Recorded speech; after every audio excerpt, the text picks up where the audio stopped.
Hey everyone, we're going to get started now. Thank you for coming at the Great Debates for Los Rios Public Debate Initiative.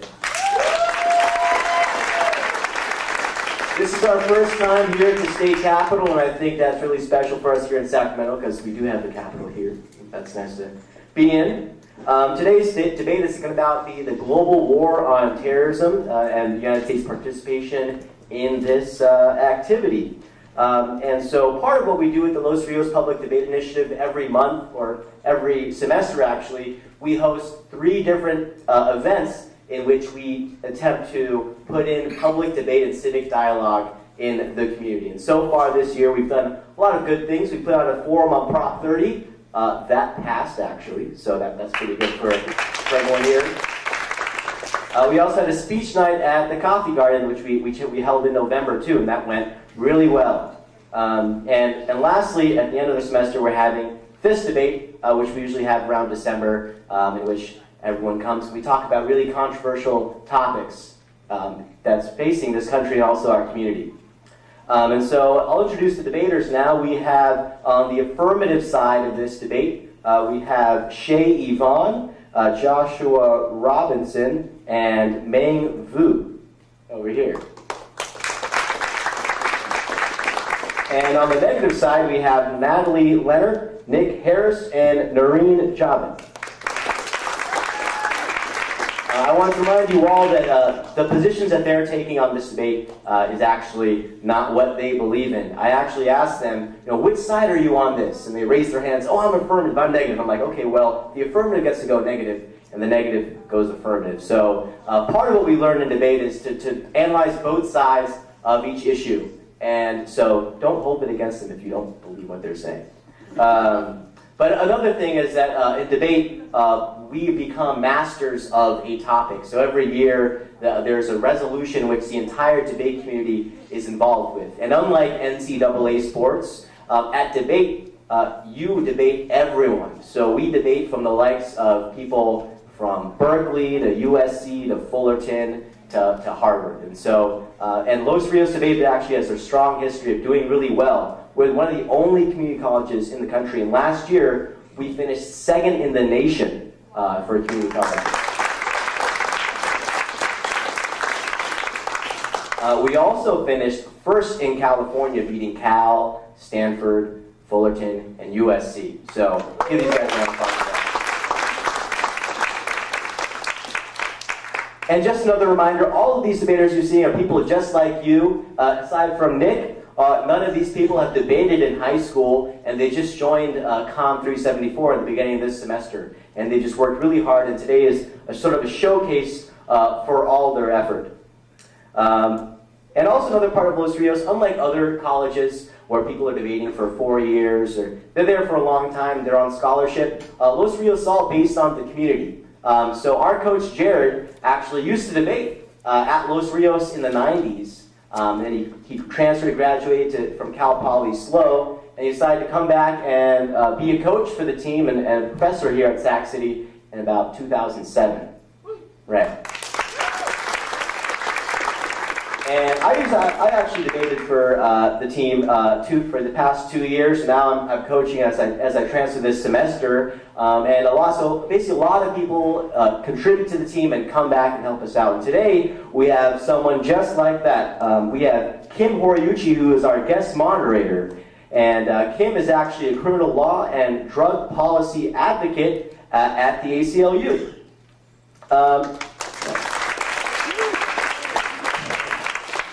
Before she was at the ACLU, she spent 6 years at the Council to the Assembly Committee on Public Safety here in the Capitol, and has practiced both criminal and civil litigation.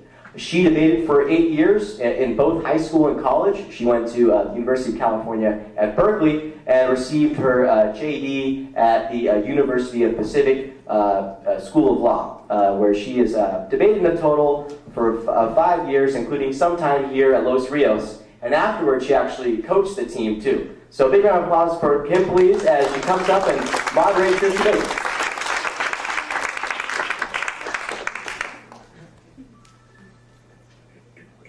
Thank you very much. I appreciate the opportunity to moderate this debate. It's going to be an important topic.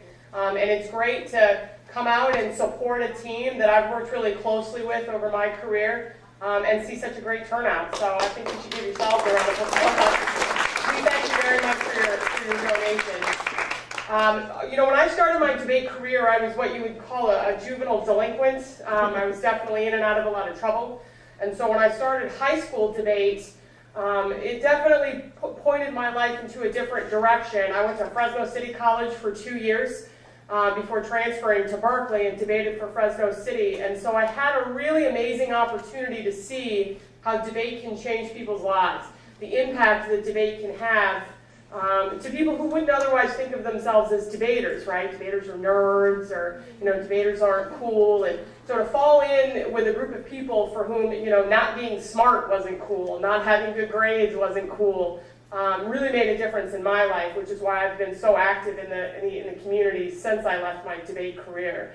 So I think the most important thing that you can take away from this debate, beyond just the knowledge that you'll get about an important national security issue, is that debate is something that is within all of us and is something that we can all be really good at. So if I can do it, being a little hoodlum coming into the activity to becoming an ACLU attorney, none of that would have been possible if it wasn't for debate. And when I coached, definitely the work I did in community colleges is probably the most fulfilling. The time I spent coaching Fresno City College, the time I spent coaching Los Rios, was probably the best of all the coaching I did, because I saw people who never saw themselves as debaters, weren't sure where their lives were going to go, and after even a semester of debating, even 2 tournaments of debating, believed they could get a 4-year degree from a good school, believed they could be attorneys, doctors, engineers, politicians, whatever they wanted to be, and let go of all of the stereotypes people had kind of put on them in high school. I was a jock, I was a stoner, whatever the characterization was, they just thought of themselves as a smart person and went on to live the rest of their lives that way. So that's the power of what debate can do for you. I encourage each and every one of you to try and do debate in whatever form it takes. I don't care if you do 1 tournament. I don't care if you do the next 4 years in debate. It can have a profound impact on your life. So one of the things that we're going to learn from this debate, in addition to seeing your lovely classmates participating, is to address, I think, one of the most important national security issues facing this country. Certainly my organization, the American Civil Liberties Union, has a very strong point of view on this particular issue, but it's something that you can debate from both sides. It's not quite as black and white as people might think. So we'll start the conversation with the resolution, which is that the United States federal government should continue to enforce Sections 1021 and 1022 of the National Defense Authorization Act for the fiscal year 2012 regarding the detention of terrorists. This particular piece of legislation and the substantive provisions referenced in the resolution were signed by President Obama at the end of last year. Many have seen this particular piece of legislation as extraordinarily controversial, particularly pertaining to the issues of whether it authorizes indefinite detention and whether it authorizes the detention of American citizens. And while there's a great deal of debate as to whether or not these sections simply codified existing law or whether they grossly expanded the United States government's ability to detain without trial, without warrant, or without cause, definitely the implications can be seen as quite large. And it's probably the most critical piece of public policy that we as Americans can be involved in. And I say that as a criminal justice attorney. This is probably one of the most important issues we can be involved in, because it affects the basis of the rule of law in this country, and it affects the rights of every single citizen living in this country, regardless of party affiliation, regardless of age, race, sex, or sexual orientation. So I encourage you to listen closely to the arguments being made, and then go beyond and read some of the literature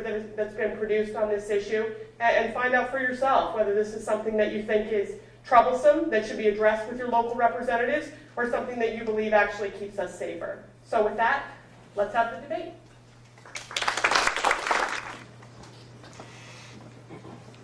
How's everybody doing? Pretty good? On behalf of the team, I want to thank everybody for coming out tonight. This is an important topic. It needs to be talked about. I hope you guys enjoy the show. Now, our team affirms that the U.S. government should enforce Section 1021 and 1022 of the NDAA, which gives the U.S. the power to indefinitely detain suspected terrorists. 1021 states a covered person targeted in this bill is a person who planned, authorized, committed, or aided the terrorist attacks that occurred on September 11th or harbored those responsible for those attacks. A person who was part of or substantially supported Al-Qaeda, the Taliban, or associated forces that are engaged in hostilities against the United States or its coalition partners. The key word in this debate tonight is terrorist. I ask you, what is a terrorist? What does he or she look like? What do they wear? Where can you find them? And what is their nationality? We're going to talk about three things. We're going to talk about American terrorists. We're going to talk about the flexibility of language in this bill. And we're going to talk about our number one priority as Americans. Now, American terrorists are real, and terrorism does occur. This is evident in the case of Anwar al-Awlaki, who was a Yemeni descent, but he was an American citizen born in New Mexico. This is also evident with the case of John Walker Lynn, who was a Caucasian American. Both of these men joined the Taliban against the U.S., and these are the type of men that we target with this bill. Americans that want to inflict terrorism upon the United States. Now, my friends on this right side, the negative side, will argue that the language in this bill is vague. They will say that it includes U.S. citizens. Now, we have to remember that the definition of a terrorist is vague. We don't know exactly, we can't put a finger on what a terrorist is. They can be of any race, any sex, and they can be from any country. This is why the bill is worded how it is. It's flexible to work with different types of terrorists, including American terrorists. Now, we're not targeting your everyday American. We're not targeting citizens or activists or journalists. We're targeting the Awlakis, men like Awlaki and men like John Walker Lynn. Now, government's number one priority is to prevent terrorism against the American people, not to prosecute terrorists afterwards. Without passing this act, we will be subject to more terrorist attacks and possibly worse terrorist attacks than 9/11. Our goal is not to prosecute the terrorists after the act is done. We cannot prosecute the skeleton of the terrorists in 9/11. We want to prevent the act from starting in the first place. Which brings us to this. Like I said, our friends on the right side, on the negative side of this argument, will try to persuade you about vague language, about the Constitution, about the bureaucratic side of this argument. Now, we can debate forever about the language and the policies of this bill, because a lot of it is subject to interpretation. What is a terrorist? What does substantial mean? But this debate is not about that. This debate is actually quite simple. We're here to discuss our value system. We're here to determine priority in a state of emergency, and we're dealing with terrorism. Ladies and gentlemen, I ask you, which is more important, security or freedom? We say on the affirmative that security is of utmost importance and the number one priority simply because you cannot have freedom if you're not first alive. First, American people must be secure before they're even capable of being free. Now, no system is perfect, so let's compare the two worlds. In the world of the affirmative, if we pass this bill today and tomorrow we detain an American citizen and it is found that he was not a terrorist, we can release the citizen. No Americans die, no lives are at stake.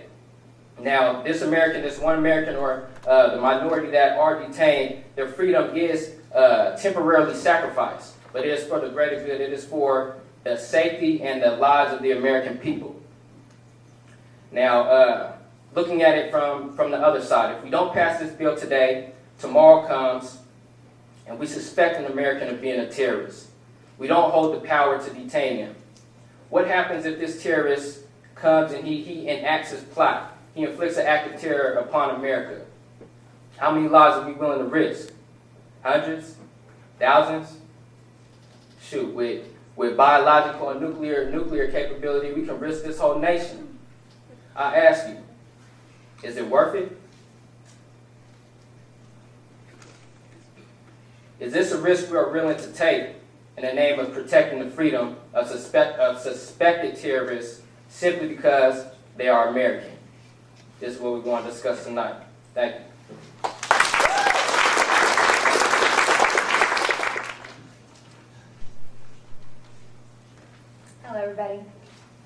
So my my opponent just stood out there and told you that at the end of the day, detaining an American who is innocent would be worth it. Holding someone indefinitely, even if at the end they were innocent, is worth it. I just want to start off by saying injustice anywhere is injustice everywhere. And the negative believes that the NDAA sections 1021 and 1022 are unconstitutional. It violates the First and the Fifth Amendments. This law is unconstitutional on its face, and it needs to be completely rewritten and thrown out.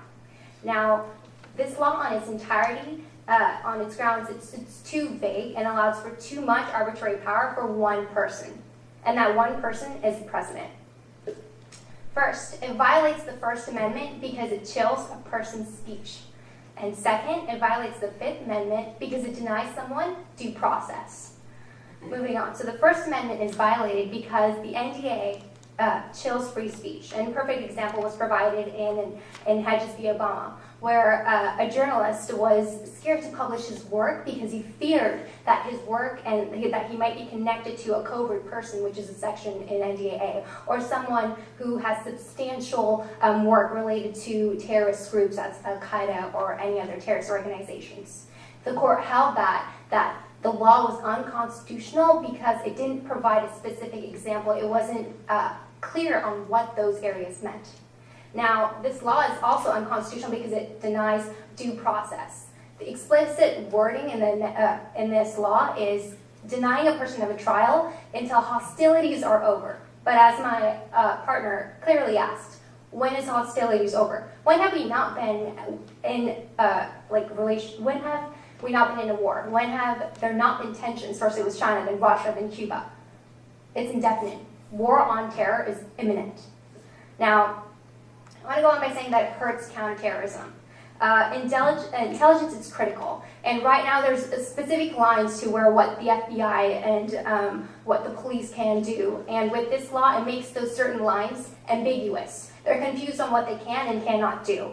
The NDAA risks all effort by the FBI and makes it ambiguous. Also, they're scared to continue their investigations because it goes against everything that they stand for. They're fearful that if their investigation ties to someone, anything related to a terrorist, that they're going to be held indefinitely by the military and denied due process. If we continue this, I have information proving that our allies will be less likely to comply with us because they're fearful of us having Guantanamos all around the world. I want to read this quote. Even in the absence of the NDAA, terrorists have not escaped punishment. In fact, prosecutors obtained convictions of almost 90%. 90% of the terrorism-related cases and most of the men involved in terrorist plots are now in prison for the rest of their lives. Now, another example of this was in the Rumsfeld v. Padilla case. Now, this man was a U.S. citizen. He was found to be had relations with terrorism. He was detained by the military. Luckily, he was allowed to go into the federal courts, and at the federal level, the court verdicted that he was sentenced to 17 years in prison. If he was left to the military courts, he would probably have never been tried and would have been suffering in jail or military custody for the rest of his life. Now, the rest of his life to 17 years. Also, this law destroys the rule of law. I want to start off by asking a question. Who has the ability to make laws? Who has the ability to write and set precedent? It's only the judicial branch, not the president, not the executive branch. The job of the executive branch is to force and implement laws. Now, this law makes it unclear because this law is so vague and it doesn't have specific guidelines, the president can interpret it like those two areas to mean whatever he wants it to mean. It should not be left up to anybody to decide. We asked them on cross-ask, what defines a terrorist? Each one of them had a different answer. Now, that's totally normal. The judicial branch needs to decide what the specific areas are. That way the president doesn't have a question, okay, what do I do in this certain situation? This law allows for too much arbitrary discretion to the president, and it should not be given to one person. Now they're going to argue, Obama said he's for the U.S. citizens, but Obama was only going to be in the office for 4 years. What would happen if Romney would have been the president? Now we got to ask ourselves, we have to make the right decision now. If we let something like this go now, it's going to set precedents for the future, and who knows what's going to happen in the future. We have to make changes now. And I want to end by saying that those who sacrifice freedom over security deserve neither. That's it.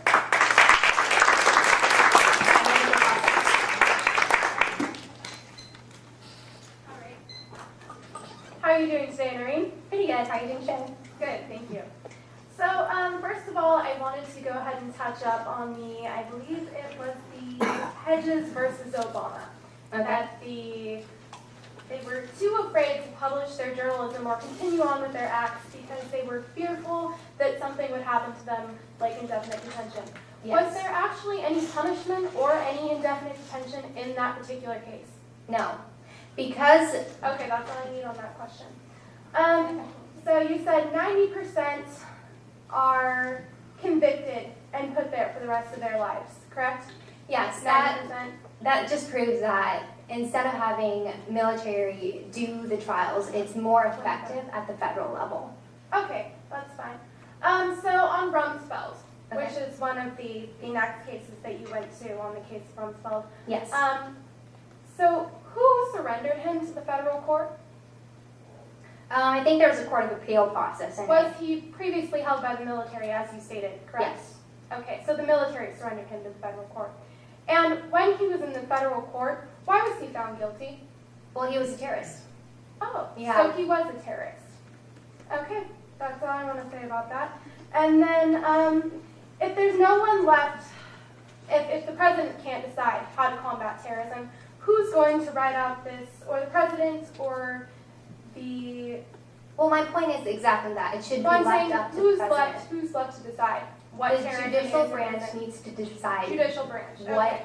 those sections mean and provide guidelines for whoever the president thank you. is. Go ahead. Didn't this law pass through the judicial branch to get to the executive? Actually, it was left up to the courts to decide what those sections mean. Now it is, but it passed before and it was signed off by the president, right?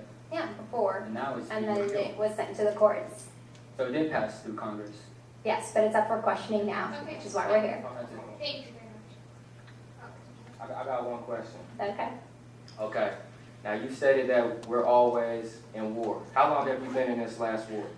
I said war on terror is imminent.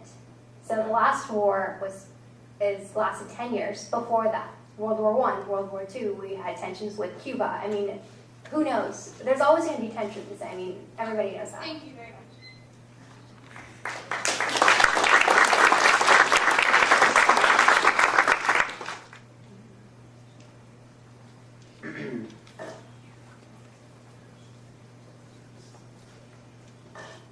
First off, I would like to thank everyone for coming out tonight and supporting the debate team. Our opponent here, the negative team, well, good job. And they're pointing out 3 points that I caught here. That first, the law in NDAA is not constitutional. Second, that the confusion between domestic policing, and third, the rule of law. And for their first reason is that they use the First Amendment and the Fifth Amendment. For the First Amendment, they use Hedge versus Obama. So for Hedge versus Obama, here's the fact. It's still going on right now, and they have not decided that, right? So that very evidence that they bring up is not relevant. Second, another fact. No journalist or activist has been detained. So a fear of them just being scared, really? No. The Fifth Amendment, the AUMF already, since 2001, already gave the president power, as it says here, that it authorizes grant the president authority to use all necessary and appropriate force against those who determine, plan, authorize, or commit or aid in September 11. All necessary power, right? This already gave him all the power he needs. So how is that not constitutional? This is just what status quo is.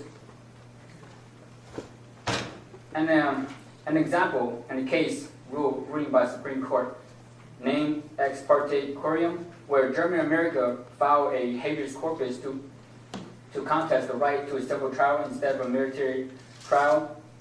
they were denied because terrorists don't fall under our law. They're not combatants. They don't have uniforms. They don't fight for countries. They fight for their own belief.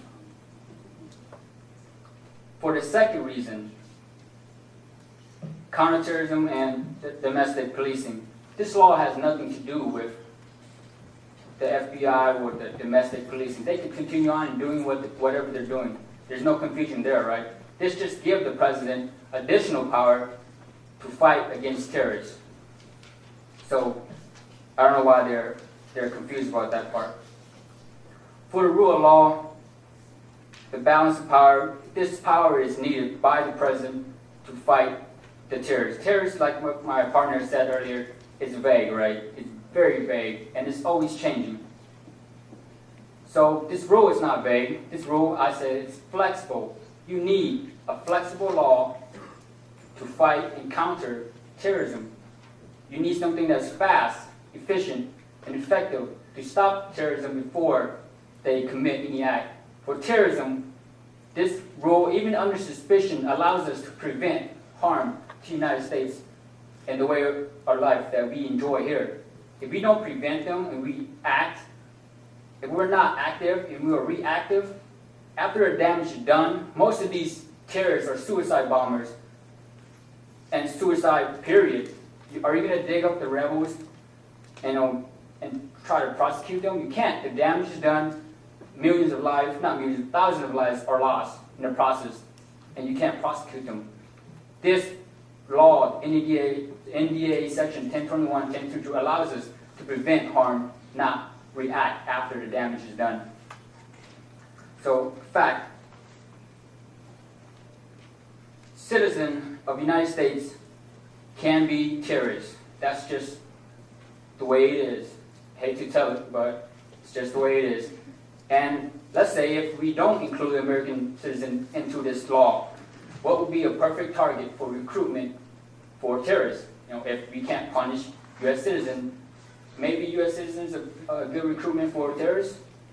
What do you think about that? Another fact is that these terrorists don't care about our laws. They don't fight. There's not a roster that says, hey, these are terrorists, so these are what we're going after.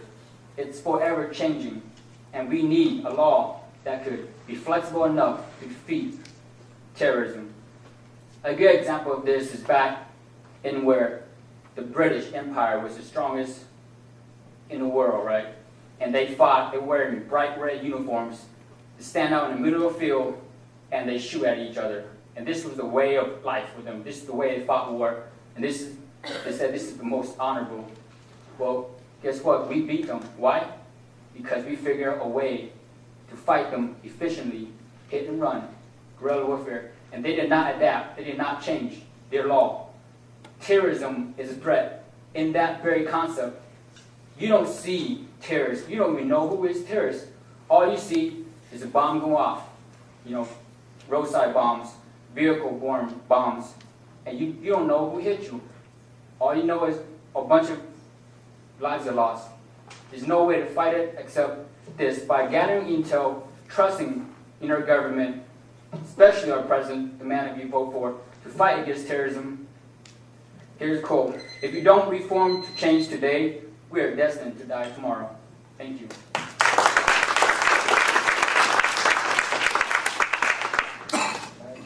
Okay, first off, good job, me. Thank you.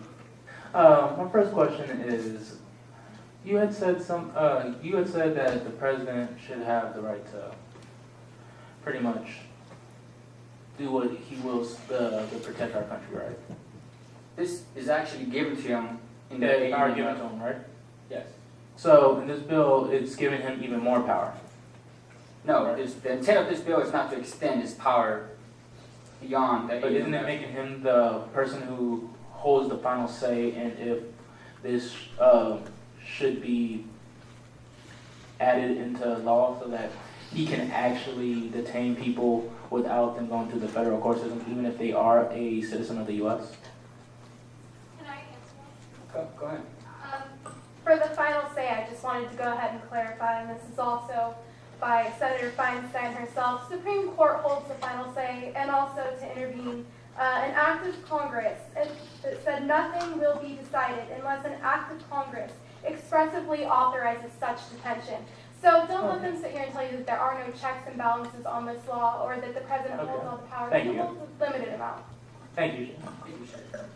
Shay, is it not true that Dianne Feinstein, or Senator Feinstein, also issued an appeal so that this would be taken out of the NDAA? She did issue an appeal, but later thought for the state of security violation that it was better that she revised the bill and that we did keep it in place. Was it not that the NDAA also holds the budget for our military, and that's why it was That is signed? also part of it, but that's not the only reason. Correct. Didn't Obama have a veto threat? And it was, he said that he was going to sign it just because it had the power or because the funds were necessary for the military. In the status quo, he said that yes, he signed the bill without completely changing everything. Are you guys asking? So isn't that plain politics? All right, thank you.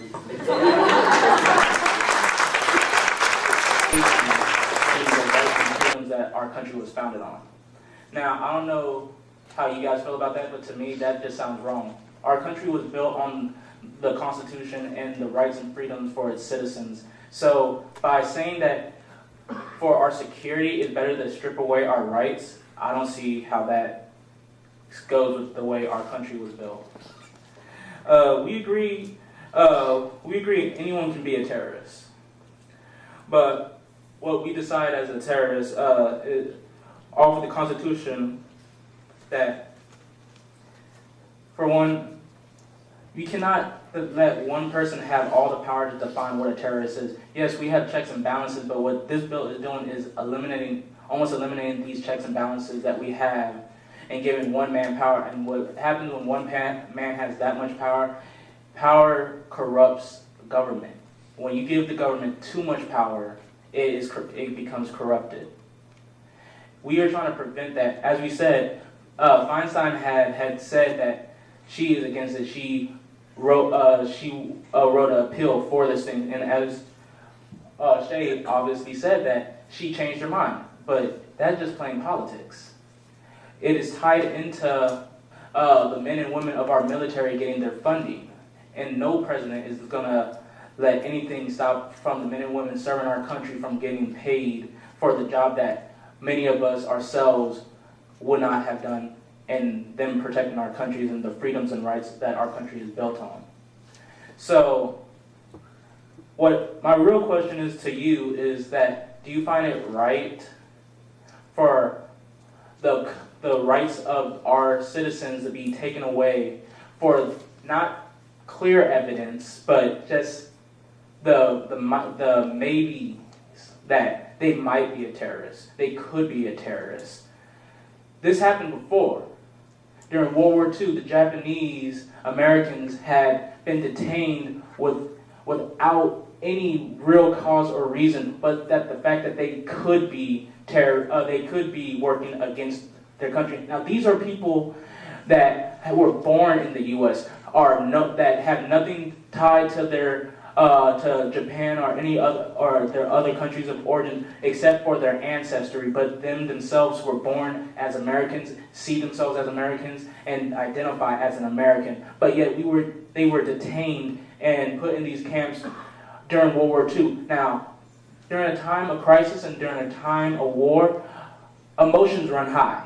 I understand that. During 9/11, our emotions ran high, and when this bill was first put into play, emotions were running high. But it has been 10 years, more than 10 years since that happened. And I understand emotions run high during times of war, but we have time now. We have time to step back and look and think critically, is this the right president? We should revise this. We should rewrite this part of the bill, because right now, it does not make any sense. We gave a lot of power and a lot of leeway because of what had happened, but now is the time for us to right the wrongs that we have made and make sure that we do this the right way by taking away the freedoms of American citizens, and by saying that, okay, you're an American citizen, you have the right to due process within the Fifth Amendment.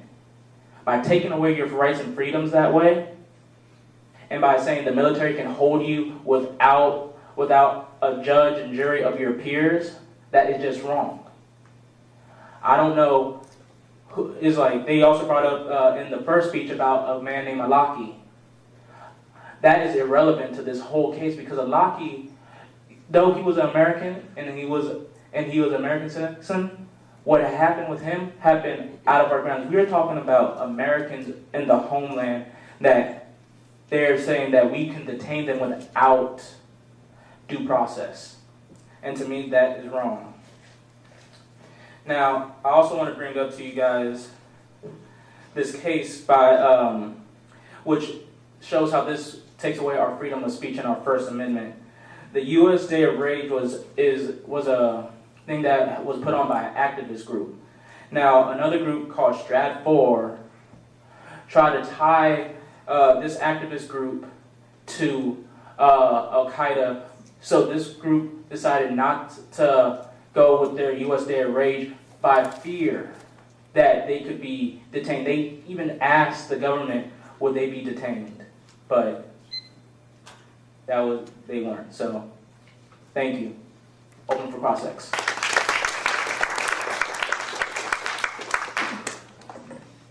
Okay, Nick. Good job. Thanks, man. Okay. So, let's get an overview of your argument. Let's break it down. What were you saying just now? Okay, right now, what I'm saying is we need to rewrite and get rid of this part of the bill right now because it takes away our rights and freedoms of which this country was founded on. Okay. Now, when our founding fathers founded this country, you have to admit that the terrorists was not like that back then. Could you agree? Not really. There's always been terrorism and... Okay. Yeah, with technology, we have to improve our measures. Would you agree on that? That is true. Okay. 9/11 didn't happen. We didn't have suicide bombers. They only knew these things of the past. Now with the future, can you agree that we have to expand, we have to improve the Constitution? I'm not saying that we aren't trying to fight counterterrorism, but I'm not saying that we should go against the rights and freedoms that our countries are built on to do so. Can I ask something? So, pretty much what we're saying is that if... Sorry, we're asking Nick the question. It's all good. So, Well, come on. all right, in the beginning you said almost give the power to the president to unbalance the check and balance. You know, Why should You like you to- say almost? Can you state that? You said almost at the beginning that it unbalanced the check and balance. Because by right now, what we're trying to do, if we can get rid of it, that will take away him getting all that power that would corrupt the government. Oh. So it's almost corrupting it by us being here. The only time it almost counts is in grenade, horseshoes, and nuclear bombs. Almost don't count. It either does unbalance it or don't. We're saying that it does, for sure. Oh, I'm saying it's almost, that's why we're here. But thank you guys.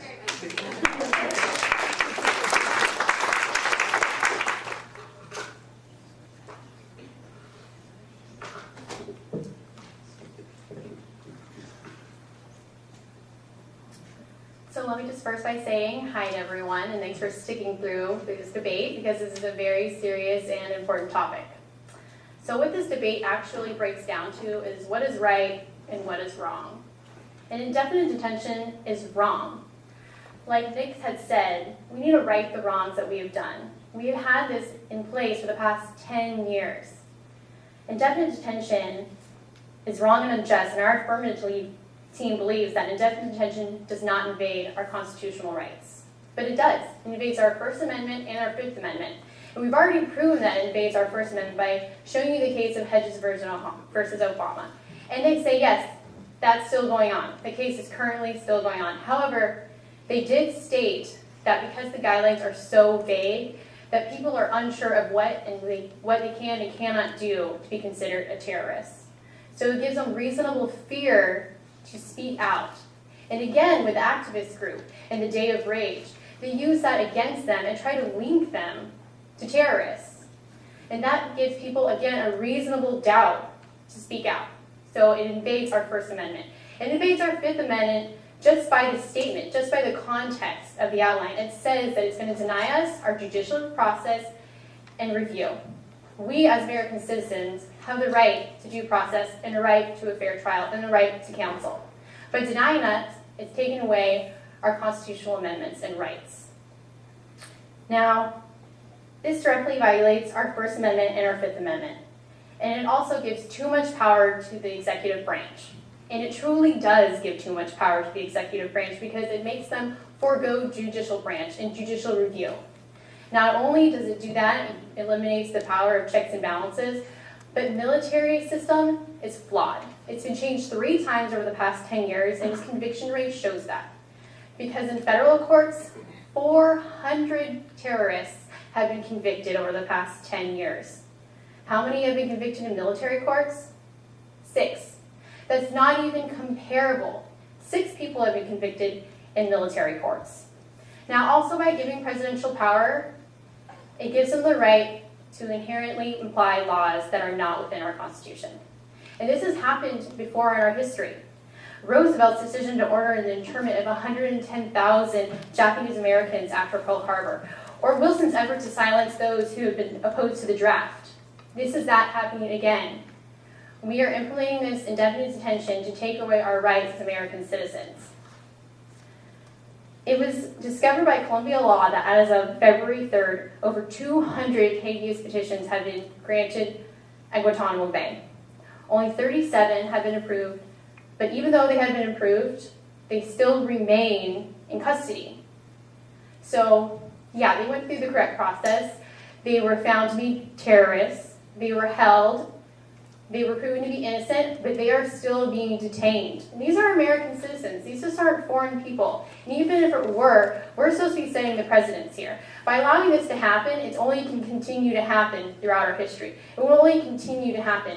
And if you think it's going to stop at these rights, they're going to ratify all of our rights. And yes, we do have to make improvements, but I don't think improvement means taking away the rights that we already have in place. Now, as I already said earlier, this says that the detention of terrorist suspects will be until the end of hostilities. When is there never going to be hostility? We've been in war for the past 10 years. We've always had confrontation with other countries, and that's just the way it is. So we cannot detain these people indefinitely without due process, and even if we should stick it in federal court, because that's where we see our results, not in military court. It doesn't extend judicial power and eliminates checks and balances within our branch. And I'm just going to go ahead and read what it actually states. So you can go ahead and decide for yourself whether or not you understand the guidelines. It says in 1021, affirmation of authority of the armed forces of the United States to detain covered persons pursuant to the authorization for use of military force. Military custody for foreign Al-Qaeda terrorists. And what does this actually state? It doesn't say that they can arrest American citizens, but notice how it doesn't preclude it either. And why would they not put that in there if they didn't actually intend for American citizens to be charged and detained without review? They wouldn't. And they say Obama, Obama, Obama. And even if, yes, Obama is going to be gone in 4 years and he will not be able to return to his presidency, he himself said when this came to his lap when he was running for the presidency that if it ever did, he would veto it. He would demolish it. But why hasn't he? Well, because the NDAA is tied in with our military budget. If he didn't, it would be denying our troops their payment. And he wouldn't want to do that, would he? And we're saying, yes, we want to eliminate this so that we can protect our freedom. And that's what's important here, is our freedom. Is our freedom as American citizens. Our Constitution is our basis, our foundation of our country. And when we start abandoning that, then we start abandoning everything that makes our country great. Because we are a country of freedom. And the terrorists truly do win when we start giving up our rights. Thank you.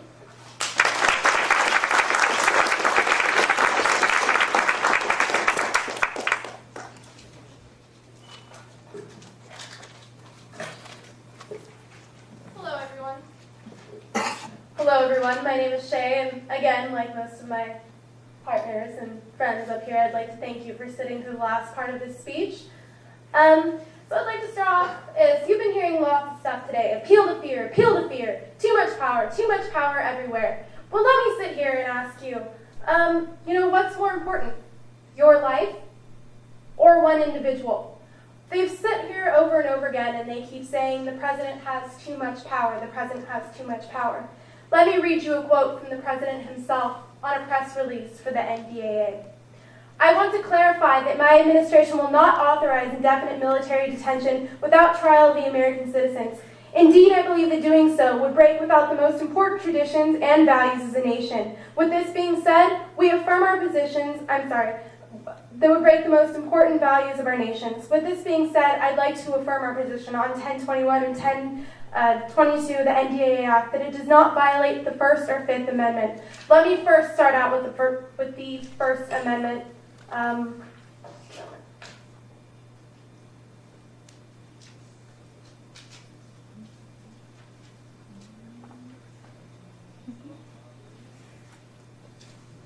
Okay, on the First Amendment, Noreen, Nick, and Natalie will sit up here and they'll try and tell you that it violates, that sections 1021 and 1022 violate the First Amendment. First of all, in this case, Hedges versus Obama, it is clearly a case out of fear. They were afraid. But let me clarify, nothing ever actually happened in this case. No one was actually harmed or arrested for protesting or publishing anything. They're simply stating that they have a problem with sections 1021 and 1022, and they feel like it limits their freedom of speech. But nothing in section 1021 or 1022 does limit freedom of speech or expand the current presidential power. I'd like to go ahead and read section D of section 1021. Nothing in this section is intended to limit or expand the authority of the president or the scope of the authorization of the use of military force. So they can sit up here and keep telling you that they're afraid that this thing that, is going to take away their freedom of speech. We need this in place. If we do not have this in place, what happens when another attack like 9/11 happens? Do we wait until after it's happened to put something in place?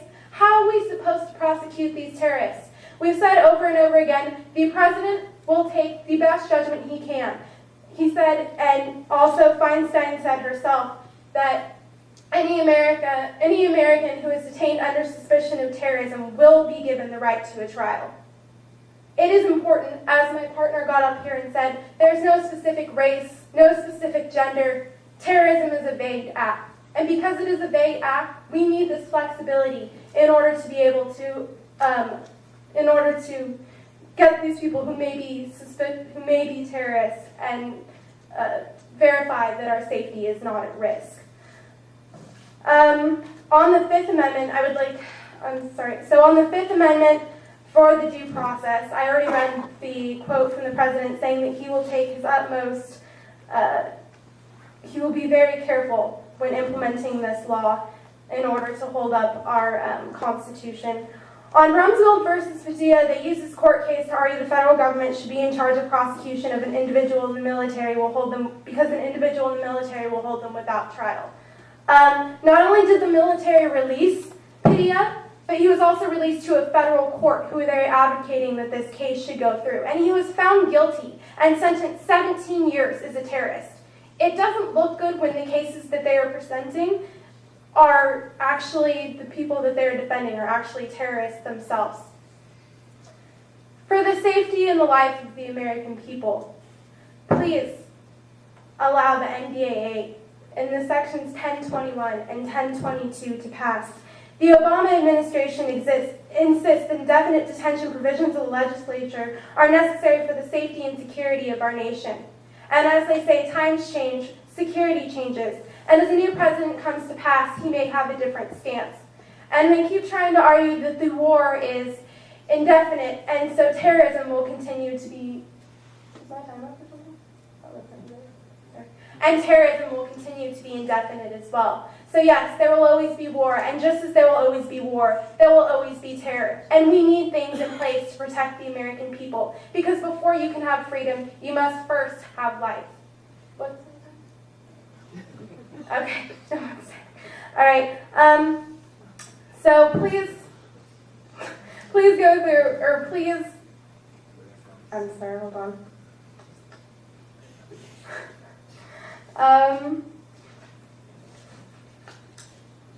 Please take careful thought when considering whether or not you agree with this bill. Sections 1021 and 1022 are important for our freedom and our security as Americans. If there is any threat out there that hundreds or thousands of lives could be lost, if 9/11 could happen to us again, and you didn't let this pass, how would you feel? If this could be any one of us, American citizens, they keep saying, don't detain American citizens, American citizens. Over and over again, I have read to you from our senator and from our president himself that they will help American citizens get the right to a trial and a right to a fair trial. Thank you very much for coming here today and listening to us.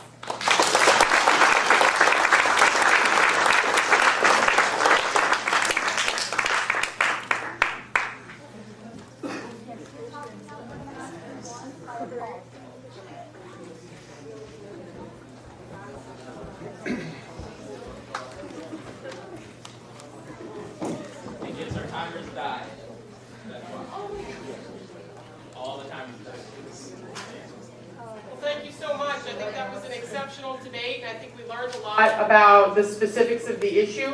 Again, I encourage you to go out and investigate some of the specifics of the issue, read the text of the legislation and subsequent amendments to the legislation, and decide for yourself. But I think we definitely got a nice taste of what that looks like from this debate. So, the moment of truth. By applause, who do you think won the debate?